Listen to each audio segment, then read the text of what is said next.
They hear him. Down goes Frazier. Down goes Frazier. Yo, like my team won the Super Bowl, I just want to celebrate, yeah. What's up with it, fam? It's Hot Boxing Minute, your favorite pharmaceutical engineer turned boxing analyst back at you with that uncut realness, of course, because that's the only way I can deliver it to you. Had to come in with the I just want to celebrate. I was bumping that Ghostface Killer. Got to get in the mood for that old throwback hip-hop. Anyways, let's talk about boxing, the WBC convention. I did the last video about the first day of it. Let's talk about the second day and the fights that officially got ordered, and close it out with the talk about the title fight this weekend going on between Natasha Jonas and Marie-Eve Dicaire, shall we? First things first, all these mandatory fights, you're going to have to check that first video I did, the last one I dropped actually, which was about the WBC convention. They talked about voting on having women's fights mandatory on any card that has a WBC title fight on it. The Belarus and Russia excluded from fighting in any WBC championship title fights or any WBC sanctioned events involving those fighters. I broke that down a little bit. I forgot what else was going on in that video, but the fights that it got everybody talking about are the fights that the WBC ordered. Now, before we talk about these fights that got ordered by the WBC, let me make one thing clear, y'all. The WBC orders a lot of stuff every year at these events, and a lot of these fights don't pan out. It's the game of boxing. You already know how it is. Get your hopes up. Sometimes it doesn't work in our favor. My water bottle is over here. And, you know, one of the main ones that got everybody's attention was the order for Shakur Stevenson to fight Isaac Cruz to become the mandatory challenger against Devin Haney for his WBC strap. Everybody got excited about that. Politically, y'all, I just don't see how that fight actually works. For Top Rank and PBC to work together, there has to be phenomenal amounts of money. Phenomenal amounts of money, a la Canelo / Tyson Fury, Deontay Wilder type of money, because it's just too complicated. You guys already know how this game of boxing works. You've got Shakur Stevenson, who's managed by old man Bob Arum over there at Top Rank, and they're treating him like the king royalty that he is. Mwah, magnificent talent, generational talent. And you got Isaac Cruz, managed by Sean Gibbons. He's down with the PBC and all that good stuff. I just don't see that fight happening, y'all. I know everybody wants to see that. I think, period, either way, it's a bad stylistic matchup. I think it would be one of those fights where you see Shakur Stevenson essentially tagging up Isaac Cruz, but you never know what can happen in this sport of boxing. But politically, I just don't see how that fight happens, you guys. Sean Gibbons and the PBC, they accidentally ran into a cult hero with Isaac Cruz. The truth of the matter was they were going to feed Isaac Cruz to Gervonta Davis as just a nice little tender morsel for Gervonta Davis to get a knockout on. He did a lot better against Gervonta Davis than people thought, so it boosted up his street credit, and a lot of these young Mexican fans really bit onto the bandwagon hard for Isaac Cruz, and I like Isaac Cruz.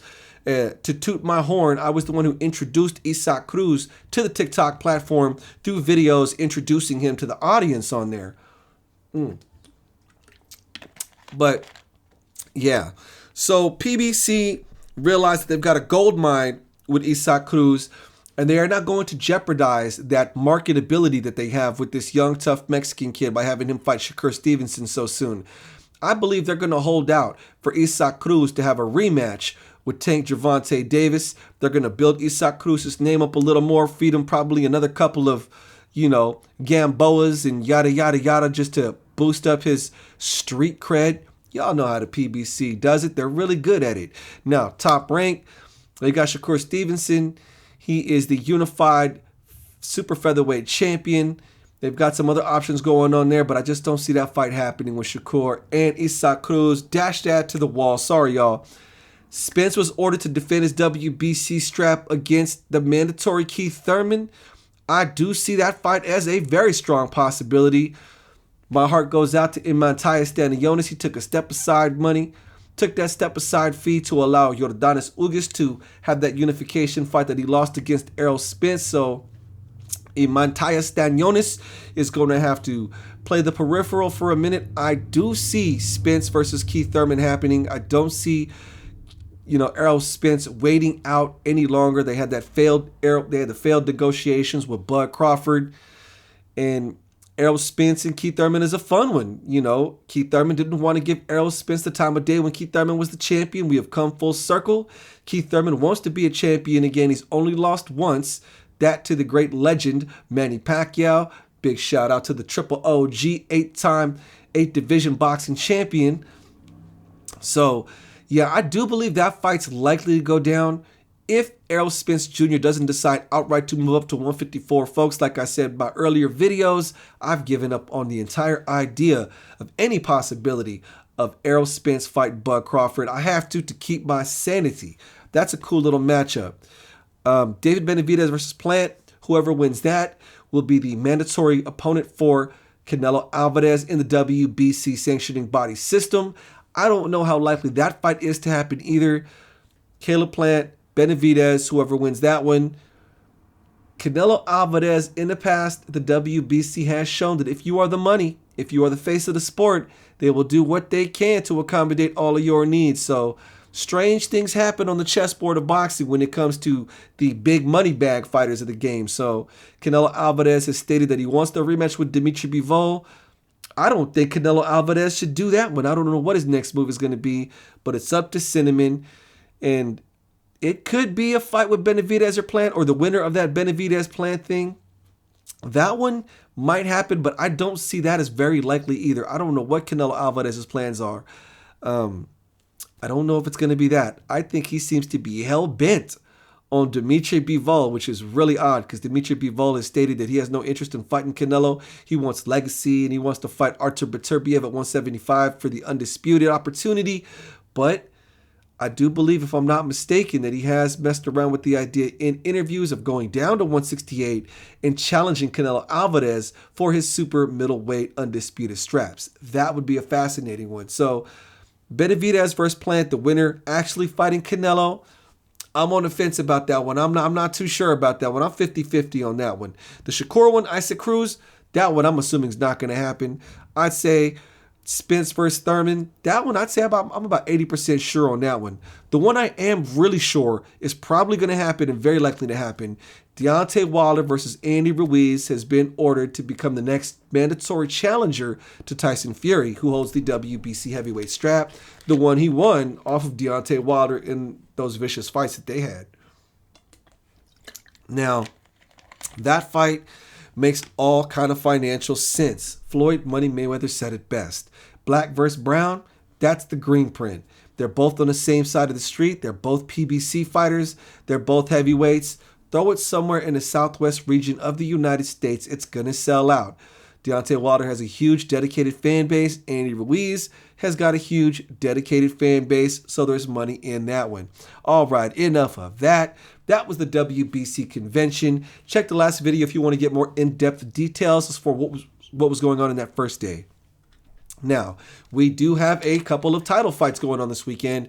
The previous video, I went and discussed the fight going on between Sonny Edwards and Felix Alvarado for, I believe it's the IBF flyweight strap, junior flyweight strap. One of those damn belts that said flyweight. And the other belt up for grabs, actually, 3 belts up for grabs, is going to be for the women's junior middleweight straps. Out there in Manchester, England, across the pond, you've got Natasha Jonas fighting Marie-Eve Dicaire in a title unification fight. Now, Natasha Jonas holds both the WBC and the WBO straps. Marie-Eve Dicaire holds the IBF. And the other belt, the WBA, that one is held by Terri Harper. So whoever wins this fight will be fighting Terri Harper. Now, Natasha Jonas, what do we know about her? She is a former Olympian, a deep amateur pedigree for Team GB. She was a bronze medalist, if I'm not mistaken, in the 2012 games. She is 38 years old, but 38 really isn't over the hill when it comes to women boxing. With women boxing, because the talent pool isn't as deep as the men's, they can fight and use and leverage their experience against more youthful opponents, because experience really matters heavily in boxing, and especially in the women's department where the talent depth isn't as deep, but the fights are highly entertaining, folks. Before I go on another tangent and you want to dog women's boxing, let me tell you this right now. The purest ideal of what you think boxing is, the best fighting the best, Undefeated fighting undefeated. Champ fighting champ. Title unifications, fighting multiple times a year. These women have been doing it. They don't have a choice. They cannot afford not to. Women are moving up and down multiple weight divisions in order to open up opportunities for themselves should their weight division not prove to be fortuitous financially for them, as is the case with Natasha Jonas, who is a unified junior middleweight champion when she recently and started her career at lightweight. She lost a fight to Katie Taylor, challenged Katie Taylor for the undisputed championship of the world and lost, and decided to move up 3 weight divisions. She moved up 3 weight divisions, took a major risk, jumping up to the 154-pound division, and she ended up beating Christian Namas to become the WBO champion. And she then, in her last fight, fought Patricia Bergalt to become the WBC champion. That's a major gamble. It was worth it. I really like Natasha Jonas. She is a southpaw. I wouldn't say she's super fleet of foot, but she's not got lazy feet either. She likes to apply pressure. She throws jabs, but I wouldn't say she's a jab-centric fighter. Throws great combinations and varies up her shots real well. She is a dog. She is going to stay in front of you. She does not flinch. Now, the 2 losses on her record come against Katie Taylor and Vivian Obanoff. Vivian Obanoff, early in her career, ended up getting a TKO stoppage when Natasha Jonas was very young in her career. And Vivian Obanoff, I don't know if she ever became a champion, but she did fight some of the best in her division. She was a seasoned vet in the game. She fought Maeva Amadouche and, Katie Taylor and who else did she fight? She fought, Terri Harper. She lost those fights, but having that kind of experience against a relatively inexperienced Natasha Jonas caused her to lose. So she is 12-2-1, got those 2 losses, and she has 8 knockouts. So in the women's world, being that she's got 12 wins and 8 of those are knockouts, she's got a relatively good level of power. And you could tell by the way she stands in the pocket with people and is not afraid to take punishment to dish it out. Marie-Eve Dicaire, she's the IBF 154-pound champion. She hails from Canada. Her record is 18-1 with 1 knockout. Visually, she looks to be about as tall as Claressa Shields. In their fight, she looked like she might have even been taller. But when I look on the BoxRec listing and anything I can find online, the list her as 5'7" as being shorter than Natasha Jonas.